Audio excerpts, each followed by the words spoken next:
장지훈호의 소설 나무를 심은 사람이라고 하는 책을 이제 영상으로 만들었는데 전체를 보신 건 아니고 일부의 편집된 내용을 여러분들 보셨습니다. 이 영상 이야기는 설교 마무리 부분에 다시 한 번 더 언급을 하도록 하겠습니다. 우리는 9월 한 달을 양선의 달로 지키고 있습니다. 다른 말로는 선행, 그리고 우리 크리스찬들이 좀 착하게 살아보자, 그런 의미를 담고 있는다 하는 거 지난주에 말씀을 드렸습니다. 지난 한 주간 동안 어떻게 착하게 좀 살아보셨는지 모르겠습니다. 또 양선이라는 단어, 선행이라고 하는 단어 앞에 부끄럽지 않게 살아보려고 애쓰고 노력하셨는지 모르겠습니다. 오늘 또 양선에 대한 두 번째 시간, 오늘 함께 하나님께서 주신 음성을 들어보도록 하시겠습니다. 구약 성경에는 우리의 세상 시각으로 보면 정말 바보 같은 인생을 살았었던 선지자 한 명이 등장을 하고 있습니다. 예레미야였습니다. 북쪽 나라 이스라엘은 하나님께서 그렇게도 선지자들을 보내면서 회개하라고, 하나님 앞으로 돌아오라고 메시지를 선포했음에도 불구하고 돌아오지 않았고요. 나라가 망했습니다. 아수르라고 하는 당시 강대국에 의해서 멸망당했죠. 북이스라엘이 이렇게 멸망당하는 것을 봤으면 남유다 백성들도 정신을 좀 차렸어야 맞습니다.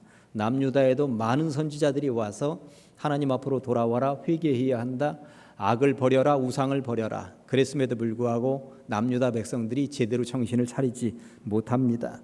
백성들은 이미 하나님으로부터 멀리 떨어져서 살게 되었고 우상 숭배는 극에 달했습니다. 이때 예레미야라는 선지자가 나타나서 눈물을 쏟아가면서 호소했습니다. 돌아오라, 제발 하나님 앞으로 돌아와라, 우상 숭배 그만하자, 정의를 되찾자, 제발 하나님 앞에서 올바르게 살자, 외치고 눈물을 쏟았지만 어느 누구 하나 들어주는 백성들이 없었습니다.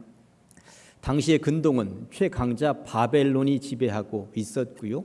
바벨론의 군대들이 남유다 국경까지 진치고 포진하고 있었습니다. 이제나 저제나 쳐들어올 준비를 하고 있는데 바벨론 군대의 군사력을 볼 때에 지금 남유다의 군사력을 가지고는 도저히 이겨낼 수 없다고 하는 사실은 자명한 사실이었습니다. 전쟁의 소문이 퍼져나가기 시작을 했습니다. 약삭 빠른 사람들은 있는 재산 다 팔아서 현금으로 마련해서 외국으로 도망가야 되겠다 하는 생각을 하고 있을 때였습니다. 이미 싸우기도 전에 유다 민족은 패배하고 있었던 것입니다. 싸울 의지가 전혀 없었습니다. 이 상황이 남유다가 멸망당하기 1년 전, 기원전 588년의 상황이었습니다. 나라가 망하기 1년 전의 상황을 예레미야서 32장은 이렇게 기록하고 있는데 그 내용을 잠깐 살펴보면 예레미야 선지자의 사촌 가운데 하나멜이라고 하는 사람이 있었습니다. 하나멜은 당시의 제사장이었습니다. 제사장이었으니 오늘날로 말하면 교회의 목사 정도 되는 사람이었습니다. 나라가 그 지경이 되는데도 교회의 목사 정도 되는 사람이 긍정적인 영향을 하나도 끼치지 못했다고 하는 것은 정말 나라가 망할 수밖에 없는 상황으로 치달리고 있었구나, 모든 종교 지도자들이 아주 세상 말로는 개판이었구나 하는 것을 알 수가 있습니다. 그의 삶을 보면 나라가 망한다 하면 먼저 무릎 꿇어야 되는 것 아니겠습니까? 그런데 나라가 망한다니까 이 종교 지도자가 얼마나 많은 땅을 보유하고 있었는지 그 땅을 전부 다 팔아가지고 현금으로 만들어서 도망가겠다는 생각을 가지고 있는 것입니다. 그런데 전쟁이 일어난다는데 땅을 사줄 사람이 누가 있겠습니까? 현금은 들고 도망칠 수 있지만 땅을 들고는 도망칠 수가 없는 것입니다. 그러니까 전쟁이 나면 어떻게든 현금을 만들어야 되는데 하나멜이 내놓은 그 땅을 누가 사주겠습니까? 그런데 하나멜이 내놓은 그 땅을 사겠다고 하는 사람이, 바보 같은 사람이 나타났습니다. 누구였느냐 하면 예레미야였습니다. 그냥 기본적인 상식선에서 볼 때에 그 땅을 사겠다고 나선 예레미야는 참 기본도 없는 사람입니다. 전쟁이 난다는데 전부 다 피신 가기 위해 정신이 없는데 이런 와중에 땅을 산다는 게 말이 됩니까? 혹여라도 그런 와중에 땅을 산다고 그러면 헐값에 사는 것이 보통 아니겠습니까? 그런데 헐값에 사지 않습니다. 제대로 제 가치를 다 주고 사는데 그 당시에 은 17세겔을 주고 샀다고 말을 하고 있습니다. 은 17세겔은 오늘날로 따지면 노동자 1년치 연봉 분량이 되었습니다. 그러니 상당히 많은 액수를 두고 하나멜의 땅을 사들인다고 하는 것입니다. 그런데 이 예레미야가 사촌 하나멜의 땅을 사들이는 이 장면을 오늘 우리가 읽은 이 본문 전도서 11장 1절과 연결시키면 어쩜 그렇게도 맞아떨어지는가 하는 생각이 드는 것이죠. 너는 내 떡을 물 위에 던져라. 여러 날 후에 도로 찾으리라. 내 떡을 물 위에 던져라. 떡을 물 위에 던진다라고 하는 것은 앞으로 먹을 의향이 없다는 생각인 것입니다. 사실 이 떡이 땅바닥에 떨어졌다 그러면 먼지를 털어내고라고 또 먹을 수가 있는데, 이 물에 떡이 던져졌다고 하는 것은 이 떡은 풀어지고 떠내려고 가라앉아서 그걸 어떻게 집어서 다시 먹겠습니까? 전쟁이 일어난다는 거예요. 혹여 전쟁이 일어날지도 몰라, 이게 아니었습니다. 전쟁이 일어나는 것은 자명한 사실이었습니다. 그런 전쟁통에 누군가는 있는 돈 없는 돈 다 모아서 도망을 간다는데, 예레미야는 도망은 관두고 있는 돈 없는 돈 다 모아서 지금 땅을 제값에 사고 있는 것입니다. 그러니 이를테면 이것은 지금 은 17세겔, 그러니까 노동자 1년치 연봉을 지금 물에다가 그냥 내버리고 있는 것입니다. 언제 그 땅을 찾을 수가 있겠습니까? 강대국에 의해서 완전 초토화될 것이고 다 빼앗겨 버릴 것인데 그냥 물에다 던지는 모양과 똑같은 것이었습니다. 그렇다면 예레미야는 왜 이렇게도 바보 같은 짓을 하고 있는 것일까요? 전도서 11장 1절 말씀을 믿고 있었기 때문에 그렇습니다. 지금은 던진다. 지금은 손해본다. 지금 완전히 내팽개치는 것처럼 아무것도 나중에 얻을 것도 없을 것처럼 버려지지만 여러 날 후에 도로 찾게 될 것이라고 하는 믿음을 예레미야는 가지고 있었던 것이죠. 실제적으로 하나멜과 땅을 교환한 이후에 땅 문서를 봉인하면서 예레미야가 이렇게 예언을 합니다. 오랜 세월이 지난 어느 날 백성들이 다시 이 땅으로 돌아올 것이며 집과 밭과 포도원을 사게 될 것이다. 그러니 여러 날 후에 도로 찾으리라. 이 믿음이 예레미야에게는 있었다는 것입니다. 실제적으로 예레미야가 그런 예언을 한 지 70년 후에 바벨론은 멸망당하고 이스라엘 백성들은 고향 땅으로 돌아와서 자기 고향 땅에서 다시 농사짓고 자기 그 집에서 살게 되는 역사가 나타나는 것 아닙니까? 예레미야가 물 위에 던지는 것처럼 사놓았던 땅을 그 후손들이 70년 후에 되찾게 되더라. 예레미야는 이 미래 비전을 보았다고 하는 것입니다. 제가 곰곰이 생각을 해보았더니 인생은 다른 것 아니더라고요. 물 위에 던지는 것과 똑같이 뭔가를 버리면서 사는 것이 인생입니다. 시간 버리는 것 같잖아요. 어떨 때는 내 돈 버리는 것 같잖아요. 누군가가 교회에 나와서 봉사하고 수고하는 사람들에게 아이스크림 하나라도, 청년들에게 식사 한 번이라도 사주는 것 버리는 것 같잖아요. 그런데 나중에 그 청년들이 어떤 모양으로 어떻게 여러분들에게 되돌려 줄지 압니까? 지금은 버리는 것 같지만 나중에 더 크게 되돌려 받게 될 날이 분명히 있더라라고 하는 것이죠. 밤을 새워서 공부하는 학생들, 코피를 쏟지만 물 위에 던지는 것 같지만 그 아이들은 분명히 되돌려 받게 되는 소중한 것들이 있을 것입니다. 새벽부터 일어나서 가게 문을 열지만 정말 고생하지만 처음에 그것은 물 위에 던지는 떡 같지만 나중에 분명히 더 좋은 것으로 되돌려 받게 되는 것이 있을 것이라고 하는 것이죠. 우리가 하는 신앙의 행위들도 마찬가지입니다. 예배가 그렇고 기도가 그렇고 헌금이 그렇고 봉사가 그렇습니다. 세상 시각으로 볼 때는 이게 얼마나 아까운 것들입니까? 시간과 물질을 투자하고 있으니 정말 이것은 내다 버리는 것입니다. 세상 사람들로서는 이해를 못하는 것이죠. 그 한 시간 얼마나 아까운가. 차라리 일을 하지 돈을 벌지. 그 헌금이 얼마나 아까운가. 차라리 여행을 떠나지. 그럴 수도 있는 것이죠. 그렇지만 우리는 믿습니다.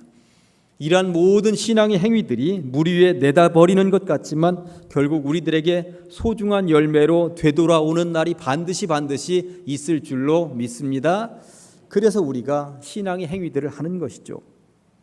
마가복음 2장을 읽어보면 이런 이야기가 나옵니다. 예수님께서 어느 집에 들어가셨는데 예수님에 대한 소문이 나니까 온 동네 사람들이 다 온 집에서 몰려들었습니다. 어른부터 어린아이에까지 그 집에 한 사람도 비집고 더 이상 들어갈 수 없는 상황까지 놓여 있습니다. 근데 그 마을에 예수님이 오셨다는 소문을 어떤 젊은 청년들이 듣게 되었고, 그리고 자기 젊은 청년들은 내 친구 중풍병에 걸려있는 내 친구도 한번 데리고 가보자 이렇게 했다고 하는 것 아닙니까? 그런데 저는 이 장면을 상상하면서 여러 가지 많은 생각이 드는데, 사람들은 보통 관계가 그래요. 좀 잘 나가고 돈도 좀 있고 건강하고 뭔가 내가 가진 것이 있을 때 내 주변에 사람들이 모이는 것이고, 내가 건강도 잃어버리고 돈도 잃어버리고 그러면 사람들이 떠나는 게 이게 보통 사람들의 관계 아닙니까? 그런데 이 중풍병자에게는 정말 좋은 친구들이 있었구나 하는 생각이 드는 것입니다. 병에 걸렸는데도 떠나지 않고 머물러 있는 그런 좋은 친구들이 있었구나.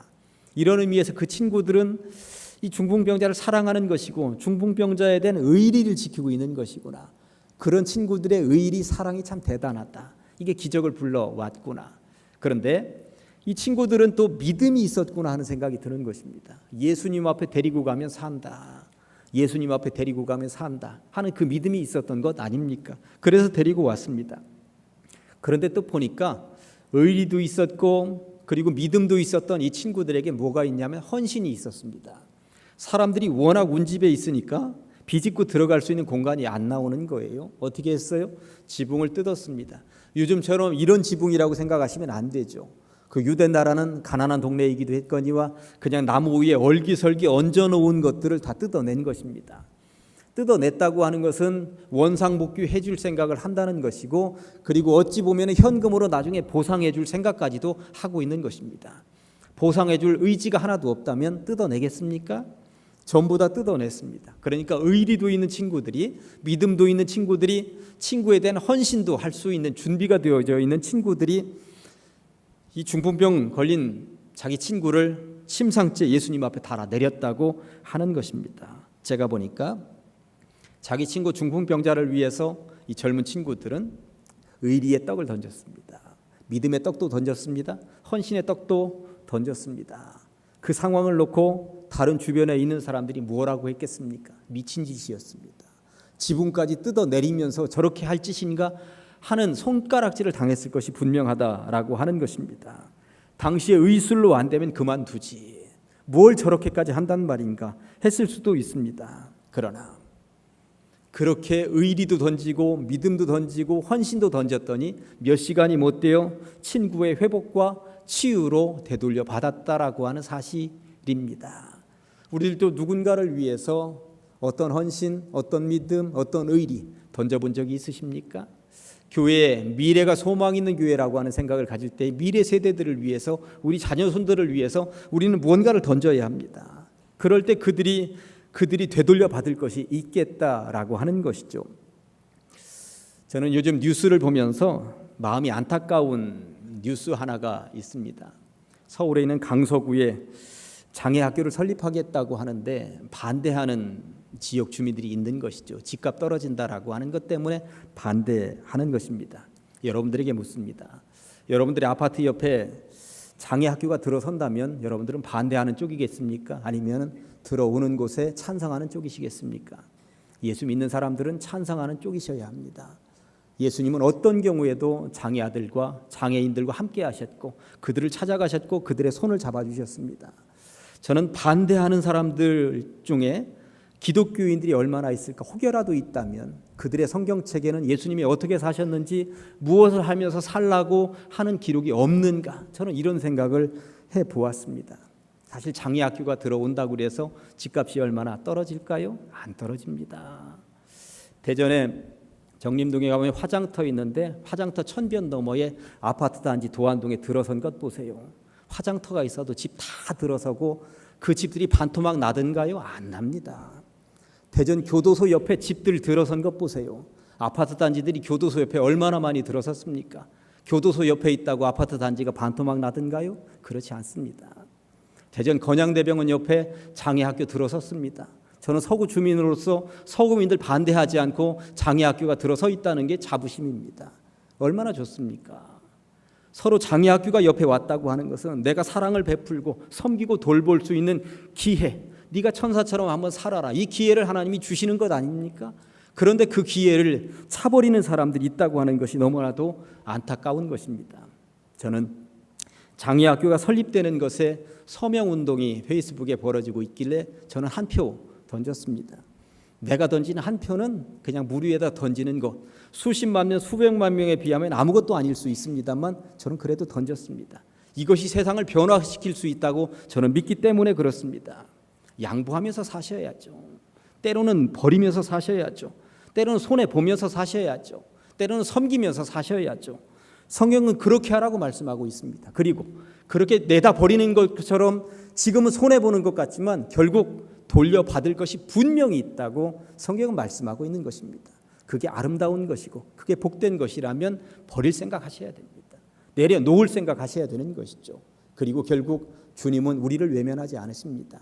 결국 더 좋은 것으로 되돌려 주실 줄로 믿습니다. 6.25 한국전쟁 때 이 나라 대한민국에 얼마나 많은 젊은이들이 죽어갔습니까? 그들의 죽음은 정말 물에다가 던지는 너무나도 아까운 젊은이들의 죽음이었습니다. 아무 의미도 없어 보였습니다. 그러나 그 젊은이들의 피가 오늘날 이만한 대한민국을 만들었다라고 하는 사실을 저는 믿습니다. 그리고 그 순국 선열들에게 감사한 것이죠. 초대교회 순교자들은 물 위에 던지는 떡과 똑같았습니다. 스데반 집사가 죽을 때 세상 말로는 개죽음이었습니다. 그 젊은 사람이 교회 집사가 되어서 안수받은 지 몇 개월이나 됐는지 모릅니다. 얼마 되지도 않았을 때 죽었습니다. 순교당할 때 그렇다면 뭐 하려고 안수받아가지고 저렇게 일찍부터 죽는단 말인가. 하나님이 원망스럽고 그러지 않았겠습니까? 그러나 그 순교자의 피가 오늘까지 이어져 오면서 그 순교자의 피 때문에 우리들이 살아있다라고 하는 사실, 우리들이 이렇게 열매로 주님 앞에 드려지고 있다는 사실을 여러분들은 믿으십니까? 주님께 기도를 던져보시기 바랍니다. 기도는 사실 물 위에 던지는 떡과도 똑같습니다. 흔적도 없이 사라지기 때문에 그렇습니다.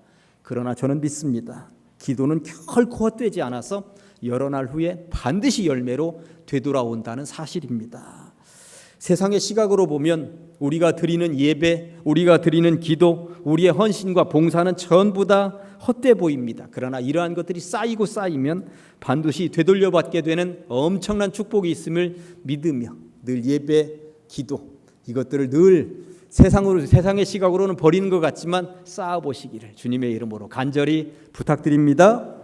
이것이 기독교의 진리입니다.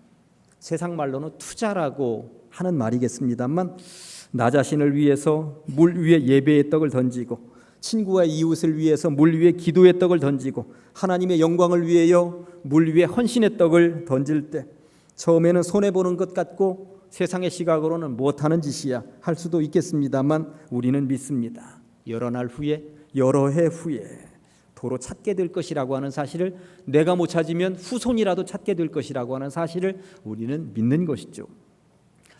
이제 설교를 마무리해 보려고 합니다. 설교를 시작하면서 보셨던 나무를 심는 사람 그 동영상 떠올려 보시면 주인공은 엘제하르 부피에였습니다. 그는 돈을 쌓지 않았습니다. 철저하게 자본주의적인 삶을 살았죠.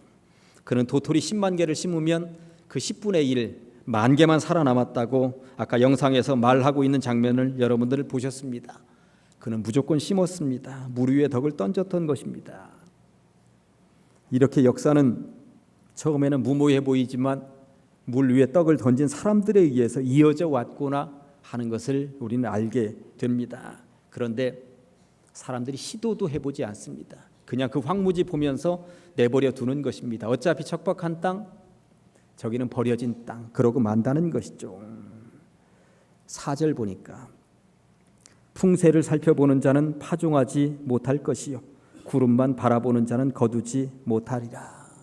이것저것 살피면서 아무것도 못한다는 거예요. 어차피 척박한 땅, 내가 하나 거기다가 도토리 하나 심는다고 무슨 의미가 있겠는가? 내가 1,000원 거기다가 집어넣는다고 무슨 의미가 있겠는가? 내가 표 하나 던진다고 무슨 의미가 있겠는가? 이것저것 살펴보고 계산하고 다 그러다가 아무것도 못한다는 것입니다. 그러나 바보 같은 사람들이 세상에는 있습니다. 그럼에도 불구하고 도토리 하나를 심는 사람이 있고요. 그럼에도 불구하고 표 하나 던지는 사람이 있습니다. 그럼에도 불구하고 어떻게든 물기를 내는 사람들이 있다고 하는 것입니다. 10분의 1밖에 안 남고 10분의 9는 다 사라진다 하더라도 어떻게든 도토리 심는 것을 멈추지 않는 사람들이 있더라라고 하는 것입니다. 오늘 본문 2절에 보니까 7에게나 8에게 나누어 줄지어다. 한두 개 하다가 그치면 안 된다는 것입니다. 하되 지속적으로 해보라는 것입니다. 7번도 해보고 10번도 해보고 100번도 해보고 1000번도 해보라는 이야기인 것입니다. 최선을 다해보라는 것이죠. 그러면서 6절에 이런 말씀입니다. 너는 아침에 씨를 뿌리고 저녁에도 손을 놓지 말라. 이것이 잘 될는지 저것이 잘 될는지 혹 둘이 다 잘 될는지 알지 못함이니라. 결국 하나님이 하실 것인데 진인사 대천명, 네가 할 일은 최선을 다하고 하늘의 뜻을 기다리라고 말씀하고 있는 것 아니겠습니까? 예배 한 번 더 드린다고 될까? 기도 한 시간 더 한다고 될까? 내가 몇 천 원 도와준다고 될까? 내가 표 하나 던진다고 될까? 이런 것들이 아니라, 그런 것들이 아니라고, 어떻게든 해보라고, 7번이고 10번이고 100번이고 1000번이고 시도해보라고. 결국 엘제하로 부피에는 상상도 할 수 없는 숲을 만들어 놓았습니다. 부피에가 빈 들판에 내다버린 도토리는 여러 해 후에 프로방스 들판에 엄청난 숲으로 되돌려 받게 되었고, 많은 후진들이 그 숲속에서 행복한 삶을 즐기게 되더라라고 하는 것이죠. 오늘날 우리들이 누리고 있는 이 행복은 우리 선진들이, 부모 세대들이, 할아버지 할머니 세대들이 힘들고 어렵게 뭔가를 내다 버린 결과입니다. 노동을 내다 버리고 건강을 내다 버리고 돈을 내다 버리고 투자하면서 오늘의 이 상황을 만들어 놓았다고 하는 것이죠.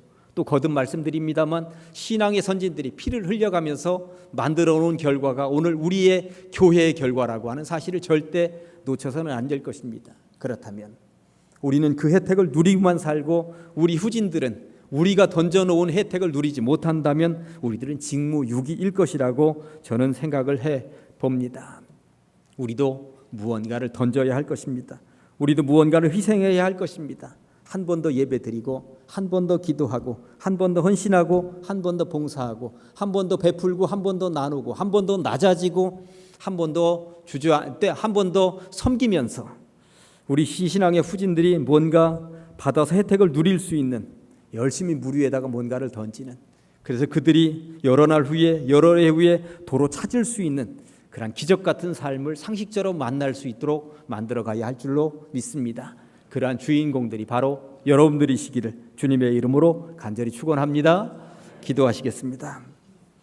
주님의 은혜를 감사합니다. 하나님께서 우리를 불러 주시옵시고 이 시간 말씀을 통해 은혜 나누게 하시니 감사합니다. 물 위에 던지는 예배나 기도나 헌신이나 봉사나 베풀고 나누는 것들은 처음에는 손해보는 것 같지만 결국은 어떠한 경우에든지 열매를 맺는다라고 하는 말씀을 우리가 받아들이면서 우리가 해야 하는 역할들이 무엇인지 반드시 기억하게 하여 주시옵소서. 예수님의 이름으로 기도합니다.